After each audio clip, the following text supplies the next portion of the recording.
Dieu a dit à Moïse, il viendra quelqu'un comme toi. Là, il parle. Pourquoi? Parce que Jésus était la action. Et vous allez voir tout le temps dans l'évangile de Marc, Jésus pria aussitôt. Il y a plus d'action que plus de paroles. Mais quand vous arrivez...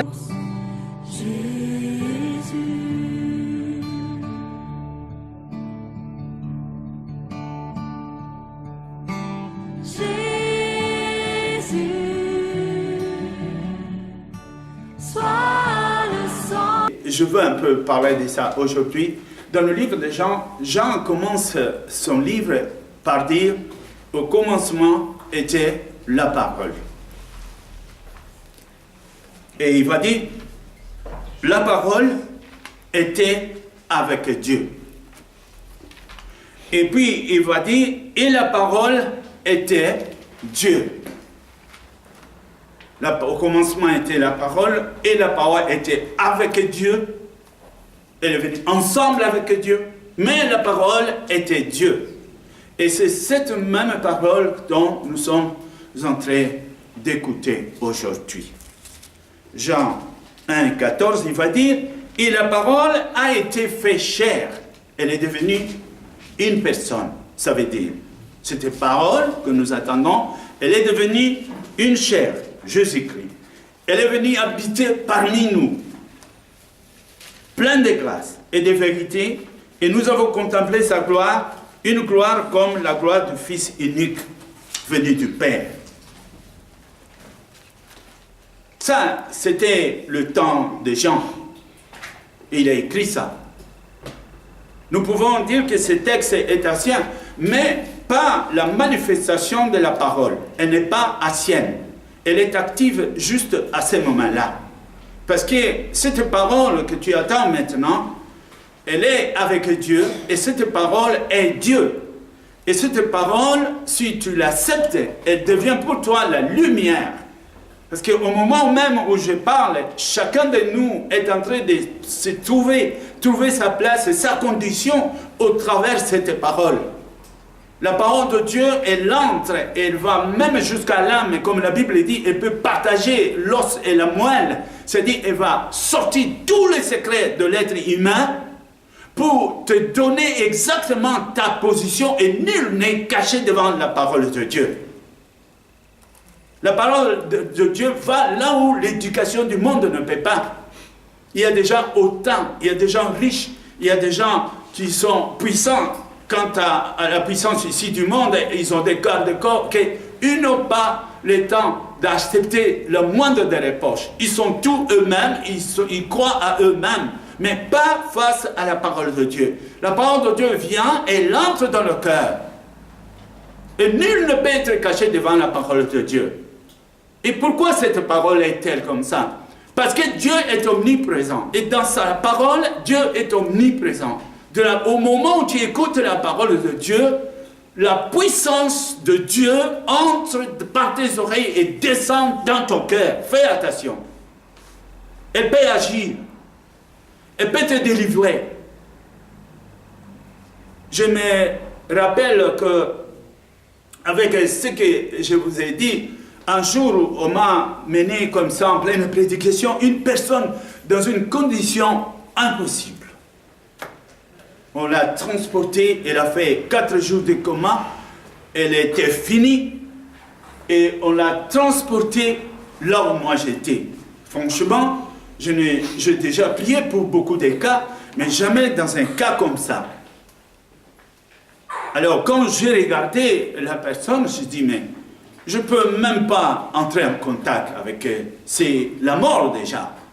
Mais comme je devais quand même faire quelque chose, je me suis rappelé d'une chose. Écoute bien, j'ai dit, Dieu a mis sa parole dans ma bouche. Et la parole de Dieu, c'est la parole qui a créé, et le visible, et l'invisible. Et il n'y a rien que nous voyons n'a été fait sans la parole de Dieu. C'est déclaré ici.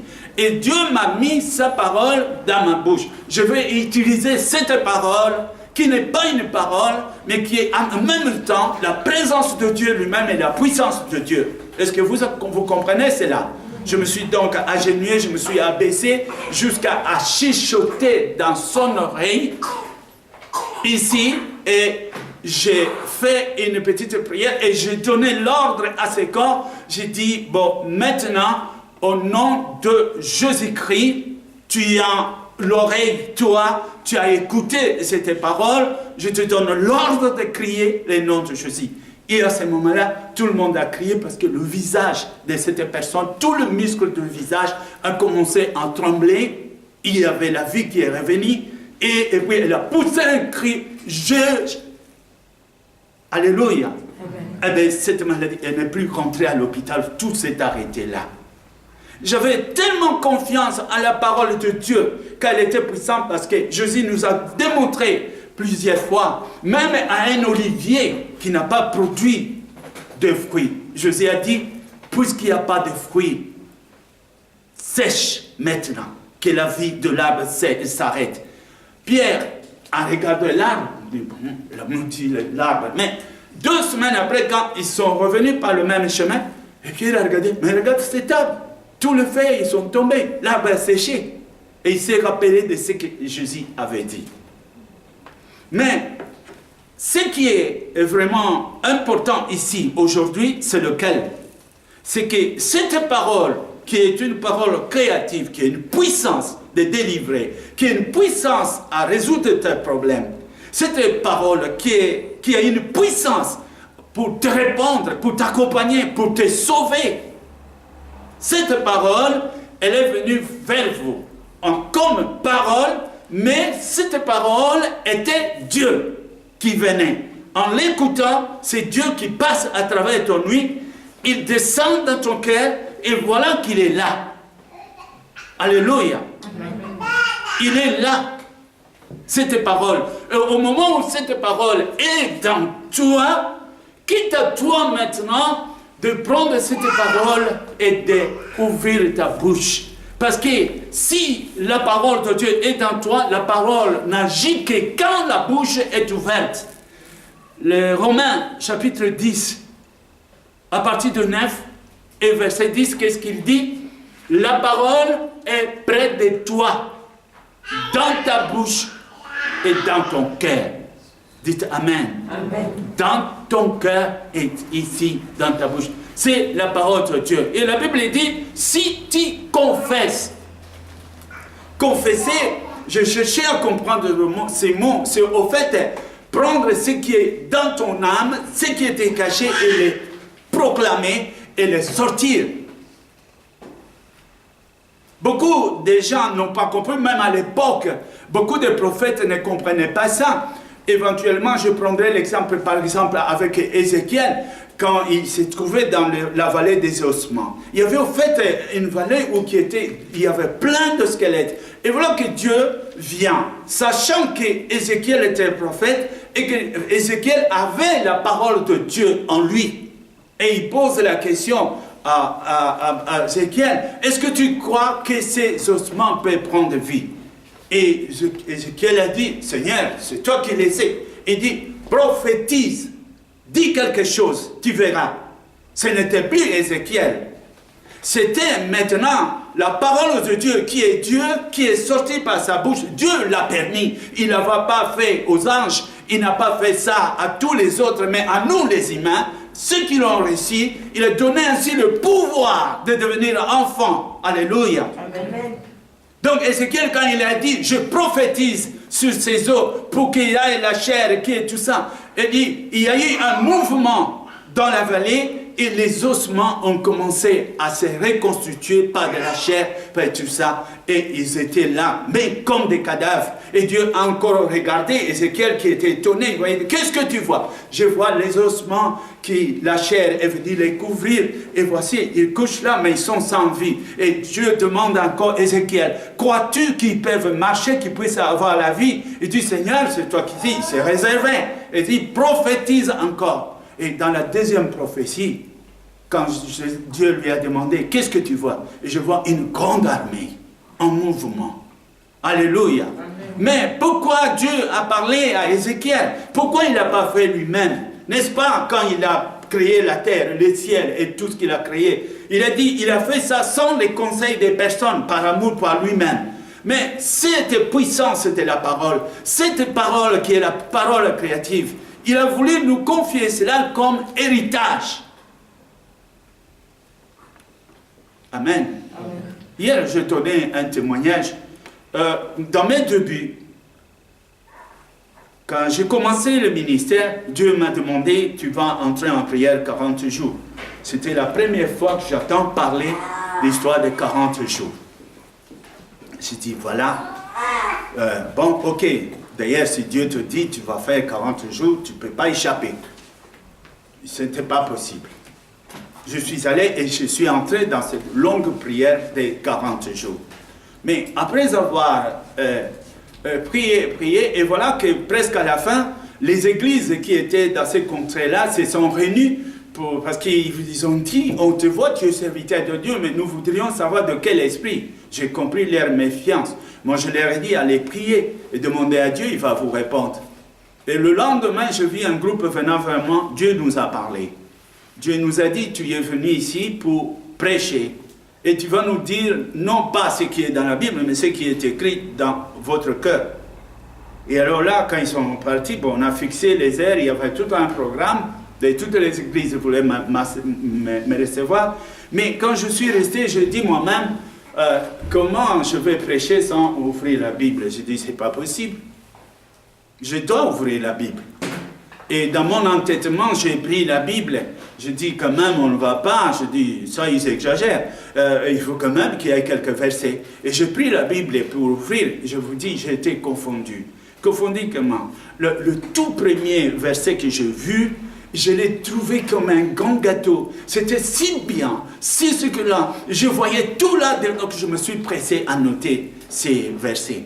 Et ensuite, je dis, bon, regardons un deuxième. Le deuxième était pareil à l'autre là.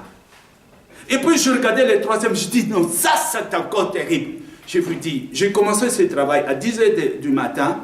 Le culte était pour 15h. À 15h, écoutez-moi bien, j'appréciais des versets au point où je les ai totalisés 92 versets qui étaient bien l'un comme l'autre. Et voilà que je suis arrivé à la fin. Comment je vais prêcher? On ne prêche pas 92 versets. Je vais passer tout mon temps à lire. Alors je dis non, et je divise par D. Ça fait 46, et je divise encore par 2, ça fait 23, et puis je divise encore 2 pour trouver comment on fait le calcul de la fraction le plus simple. Et alors là, c'est là où le Saint-Esprit m'attendait. À partir du moment où je dis, je vais diviser par D, la voix me dit, enlève ce que toi tu crois n'est pas être bon. Alors j'ai regardé, c'était impossible. Tous les 92 étaient bien. Tous les 92 versets, c'était vraiment des choses vitales et je ne savais plus quoi enlever. Là, à ce moment-là, en regardant sur ma fenêtre, j'ai vu de loin, 300 mètres, les gens qui venaient me prendre parce que le culte m'attendait. Je suis tombé à genoux pour demander pardon à Dieu. Et je lui ai dit, tu me connais, je suis si entêté, Père, il ne faut pas me suivre. J'aurais dû t'écouter. J'avais mal à la tête, comme si j'avais fait un examen de mathématiques. J'ai dû prendre des paracétamol avant d'aller à l'église. Et en partant, quand je suis arrivé là-bas, je ne voulais même plus prendre la Bible. Je ne savais pas, je vais dire. Mais à la porte de l'église, là où je suis parti, j'ai trouvé le prêtre catholique, 2 pasteurs de protestants, 3 pasteurs évangéliques, plus celui qui m'a invité, en grand débat dehors. Pourquoi? Les protestants voulaient que j'aille prêcher le même dimanche. Les catholiques aussi, le prêtre, il a envoyé quelqu'un pour me prendre, et puis il y avait un débat. Et je me suis arrêté et dit, regarde, je me suis retourné pour les regarder. Et puis à ce moment-là, Dieu m'a parlé, parce que j'attendais les évangélistes qui engueulaient les autres là-bas. Il n'est pas catholique, il n'est pas protestant, il est nous. Qu'est-ce que vous venez faire ici? Et Dieu m'a dit, maintenant tu vas prêcher ceci. J'ai laissé mon héritage, et mon héritage est ma parole. Et c'est de ça que tu vas parler. Croyez-moi, je vais vous dire sincèrement, Je n'ai rien compris de ça. Quand je suis entré à l'église, je n'arrêtais pas de répéter « Ma parole est mon héritage. Ma parole est mon héritage. » Mais qu'est-ce qu'il veut dire par là? Ma parole est mon héritage. Mais ce n'est qu'après, beaucoup plus longtemps, ces jours-là, cependant, le Saint-Esprit s'est manifesté terriblement. Amen. Mais beaucoup plus tard, et quand j'ai regardé les choses, et quand on lit Jean, et tout ce qui a été créé par la parole de Dieu. Et il n'y a rien de ce qui existe qui a été fait sans elle. Sans la parole de Dieu, rien. Donc tout ce que j'ai besoin de demander, tout ce que j'ai besoin à ce que ça arrive, tous les miracles que je veux voir, toutes les guérisons que moi je suis en train de souhaiter que ça obtienne, ne peut être faites que par la parole de Dieu. Pourquoi? Parce qu'au commencement était la parole était avec Dieu et la parole est Dieu. Alléluia. Amen.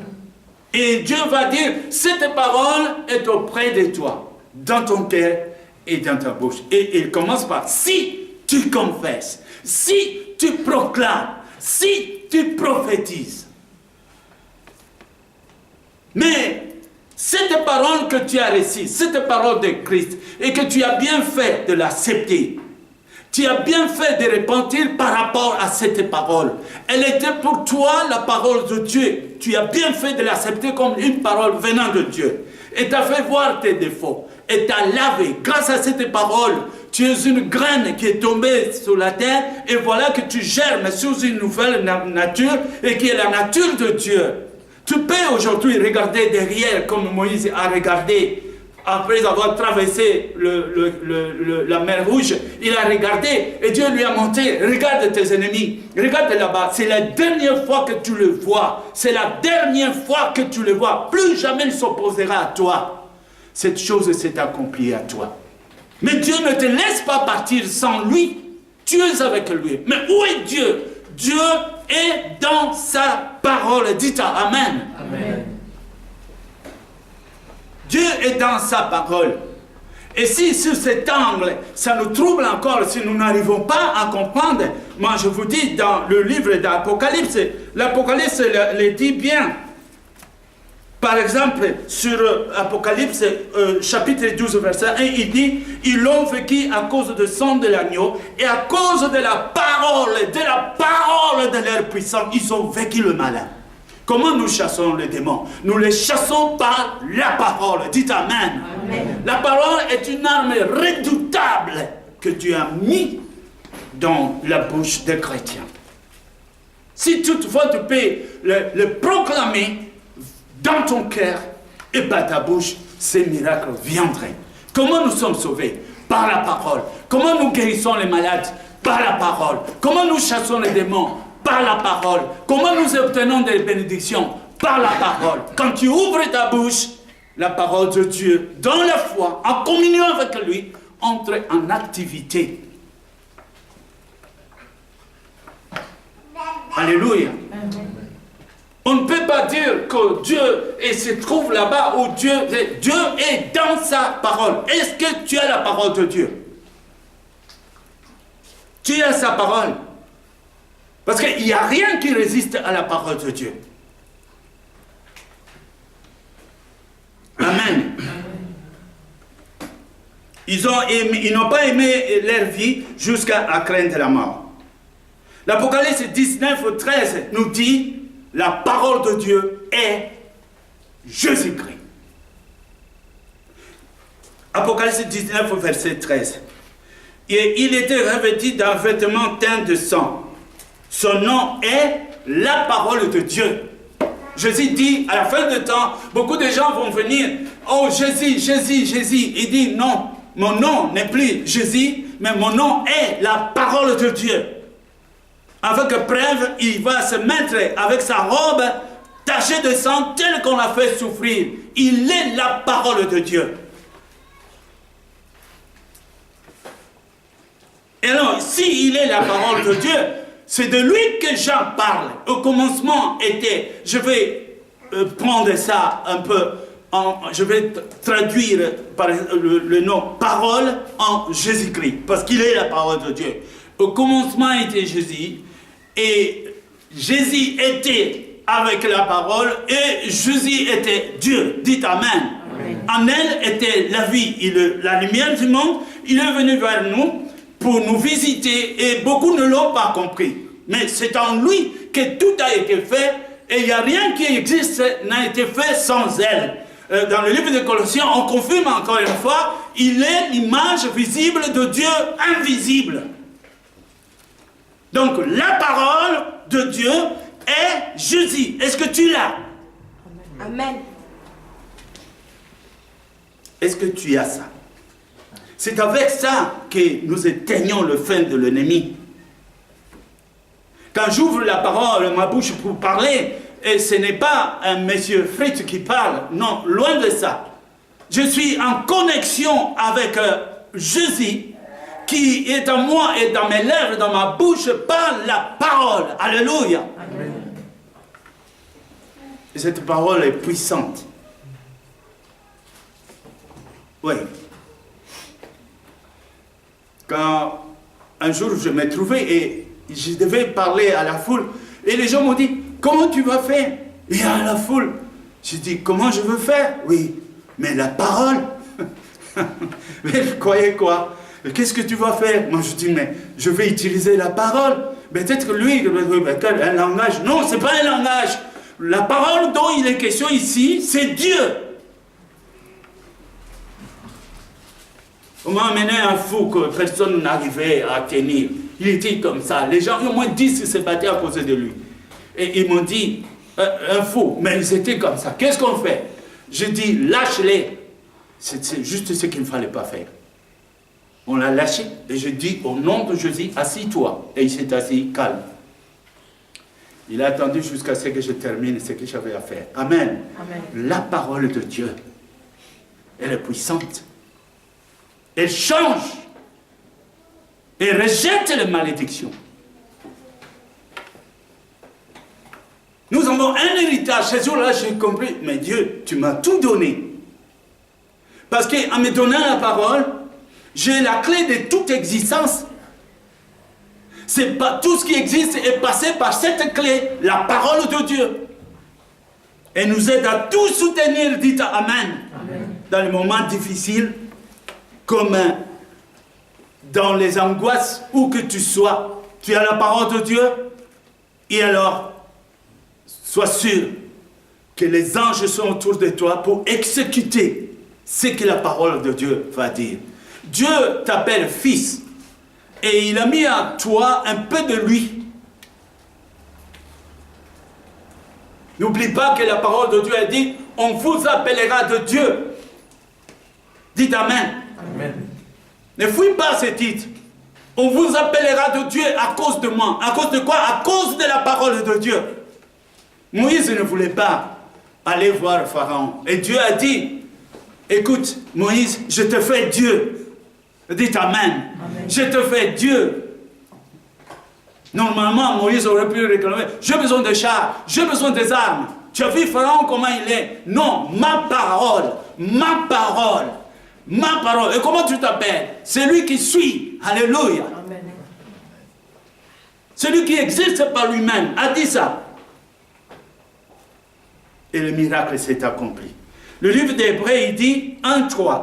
Et qui, étant le reflet de sa gloire, par de Jésus, et l'empreinte de sa personne, et soutenant toutes choses par sa parole puissante. C'est là où je me cache. Je vois l'ennemi qui m'attaque, je vois une situation qui m'arrive. Je vois l'ennemi, le diable s'est posé devant moi, je n'arrive pas à passer. Mais j'ai une épée devant laquelle rien ne résiste. La parole. Et alors je vais prophétiser. Alléluia. Amen. Je vais ouvrir ma bouche et je vais proclamer. Je vais dire ça positivement. Je vais dire autre chose. Moi, je vais changer, les situations. Ce n'est pas ce que le monde dit, c'est ce qui va se faire. Mais c'est ce que Dieu dit. Mais tu as Dieu avec toi. Dites Amen. Amen. Tu as Dieu avec toi.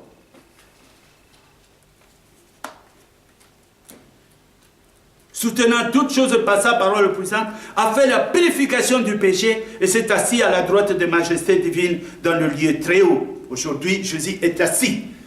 Il regarde maintenant nous, les enfants, comment nous manipulons cette puissance. Alléluia. Amen. Avant, tout à fait avant. Quand un démon s'est manifesté comme ça me dit, waouh, il est comment? Alors, le Saint-Esprit m'a parlé. Et écoute, dans ma parole, il y a la puissance. Le démon est obligé d'obéir. Ce que tu diras, c'est ce qu'il va faire. Et des fois, vous m'entendez dire de n'importe quelle provenance, de n'importe quelle origine. C'est ces jours-là que j'ai entendu. D'où qu'il vienne, de n'importe quel nom qu'il puisse porter, il est en dessous de la parole de Dieu que j'ai mis en toi.